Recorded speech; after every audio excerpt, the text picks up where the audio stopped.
Hello, friends. This is Dave Hurwitz, executive editor at ClassicsToday.com, here with the worst Schubert cycle ever. One hand, get both hands up there.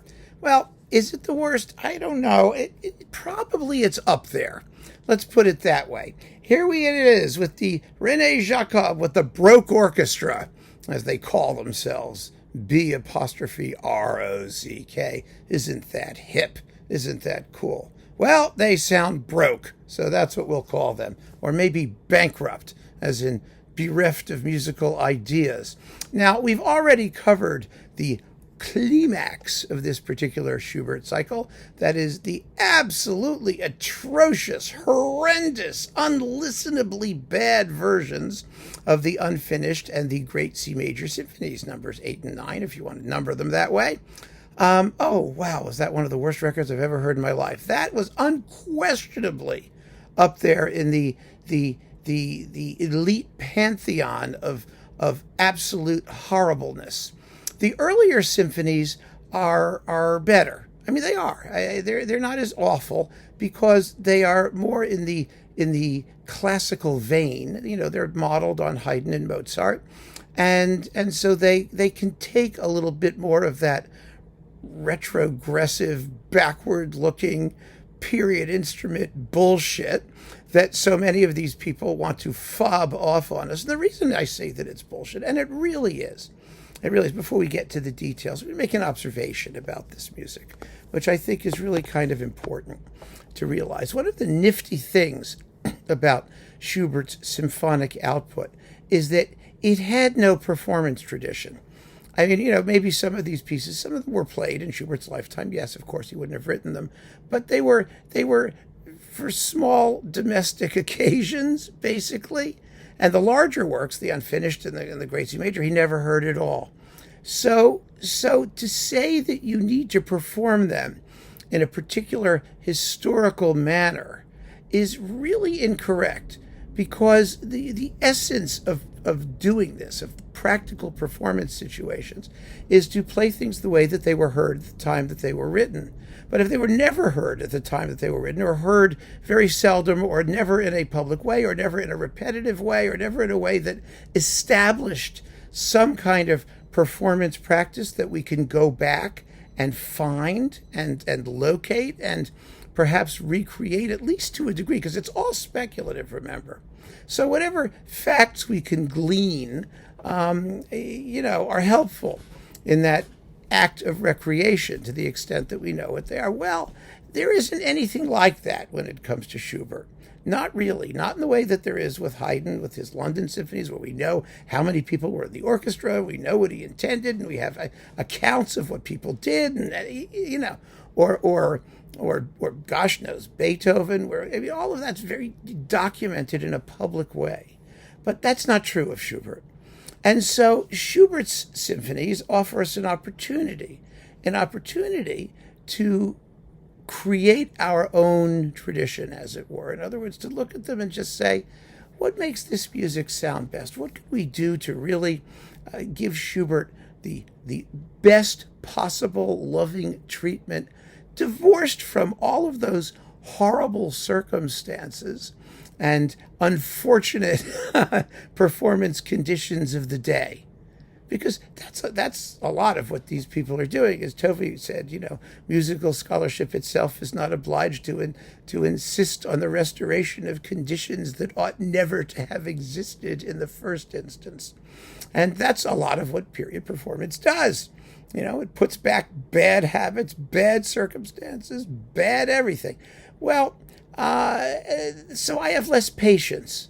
I don't have a lot of patience anyway, as you know, but I have less patience with people who try to recreate circumstance that never existed. And that's really the case with most of these Schubert things. Now, Rene Skov, let's get on to the other thing. As we can tell from his absolutely wretchedly, horribly, awful, disgusting, miserable performances of Symphonies 8 and 9, is not such a great conductor. He's a good accompanist. He really is. I mean, his Mozart operas have been pretty spectacular, some of them. I mean, I have them sitting right here. I mean, here's Here's one of the really great ones. Ta-da! Don Giovanni, amazing, with really great singing and thrilling conducting. I mean, he can do it. He really can do it. But that doesn't mean you're going to be a really terrific symphonic conductor away from the vocal element. And so far, he has shown that he is not a great symphonic conductor away from the vocal element. And that's okay. But then, don't do it. I mean, at PentaTone, which is recording the Baroque Orchestra here, with Jacob, is really investing a lot of time and energy in a dead horse. And let's talk about a few examples now, because it's not fair to just be speaking in generalities all the time.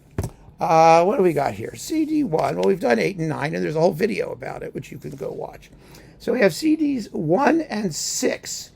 All right, well, the immediate problem that I see, first of all, of course, are the slow movements, which have that dreadful, anemic, awful period instrument, sort of quasi-vibratoless. I don't know whether it's vibratoless or they just sound bad. And because you can't really hear vibrato, you can just hear its absence, actually. But what they're not doing is creating any sort of warmth or long singing lyrical line. And Schubert, above all, of course, is a lyricist, a lyrical composer, let's put it that way. And these slow movements are really, really grating. They're really unpleasant. And then we come to the finale of number 6. Let's just talk about highlights of each disc here. It's an allegro moderato. The tempo isn't bad. Jacob likes to take all the repeats of these things. But what he does do, and which is very unpleasant, is this sort of metronomic quality to the music. It's just moving in stiff. I mean, young Schubert is stiff. His phrasing is kind of stiff. I mean, he was not yet the genius composer. He wrote beautiful, beautiful music, mind you. But formally, he was always struggling.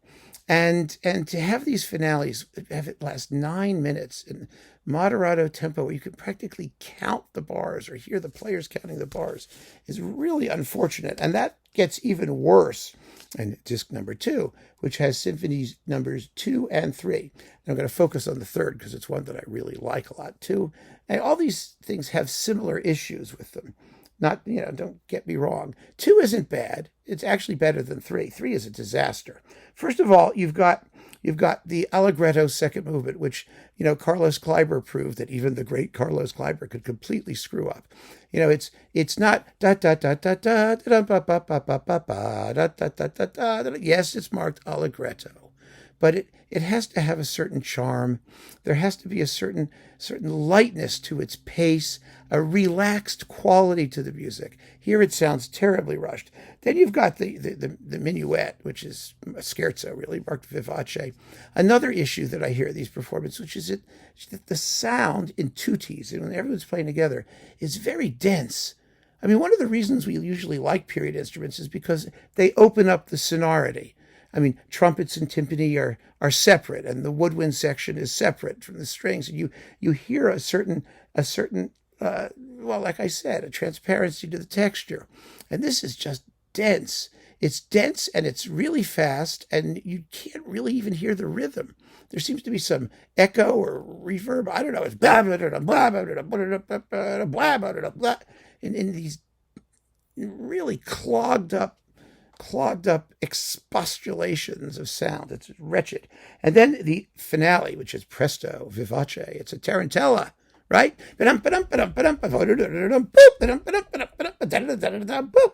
This is so fast they can't play it. It's that simple. I mean, they're just scrambling. It sounds breathless and desperate, which it should not.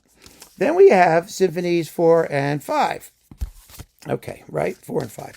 5 is not terrible.